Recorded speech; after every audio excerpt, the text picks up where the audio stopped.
ကျွန်တော်တို့ဦးနဲ့စိုက်လို့ရှိရင်အပင်တက်လာရင်ရောပြဿနာရှိလားဆိုတော့ရှိပါတယ်ကျွန်တော်တို့က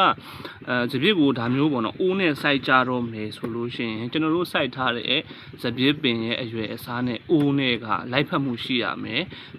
စပစ်ပင်ကြီးကအရန်ကြီးနေပြီးတော့ဦးကဒါမျိုးလေးတိတိလေးဆိုလို့ရှိရင်လည်းကျွန်တော်တို့ဒီစပစ်ပင်က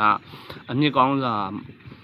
မဖြစ်ထွန်းနိုင်တာရယ်နောက်ပြီးတော့မြေစီမျိုးဩဇာနည်းနည်းလေးပဲရတဲ့အခါကြီးအတွက်ကြောင့်အပင်က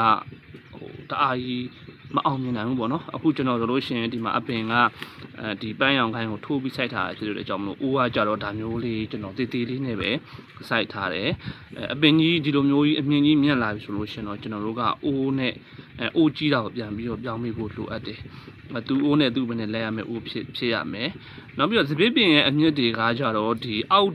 ကိုပေါ့နော်အပင်ရဲ့အောက်ကိုဆင်းတာမဟုတ်ဘဲနဲ့ဘေးကိုဒါမျိုးပွားအောက်ကိုဒီဆင်းတာမဟုတ်ဘဲနဲ့ဘေးကိုအမြင့်တွေပွားတာဖြစ်တဲ့အတွက်ကြောင့်မလို့ကျွန်တော်ပြောသလိုအပင်ကြီးလာရင်အိုးကြီးနဲ့ပဲစိုက်မှာအဆင်ပြေပါလိမ့်မယ်အိုးသေးသေးလေးနဲ့အပင်အချင်းနဲ့ဆိုလို့ရှိရင်လုံးဝအဆင်မပြေနိုင်ဘူးကျွန်တော်ကတော့ဒီအပင်ကအပင်သေးလေးဖြစ်တယ်နောက်ပြီးတော့ကျွန်တော်ဘွန်ဆိုင်ပုံစံမျိုးလုပ်ချင်လို့လည်းကျွန်တော်ကအိုးသေးသေးနဲ့စိုက်ထားဖြစ်ပါတယ်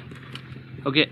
နောက်ထပ်သိချင်တာရှင်းလည်းမေးခဲ့လို့ရပါတယ်ဒါကတော့ကျွန်တော်အိုးလေးနဲ့အလှစိုက်ထားတဲ့အိုးပါအတီးတီးဖို့ရာဘာညာကိုကျွန်တော်စိတ်ဝင်စားဘူး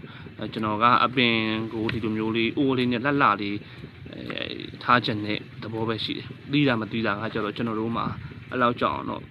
ကျွန်တော်အလောက်ကြောင်တိတ်မလိုအပ်ဘူးပေါ့နော်အပင်တခြားပင်တွေကတီးလိမ့်မယ်ဒီပင်လေးကအိုးလေးထဲမှာဒါမျိုးစင်းစင်းဆိုလေးနဲ့လှနေတယ်ဆိုလို့ရှိရင်ကျင်းတတ်ပါပြီကျေးဇူးတင်ပါတယ်နောက်တစ်ချိန်မှာပြန်တွေ့ကြပါမယ်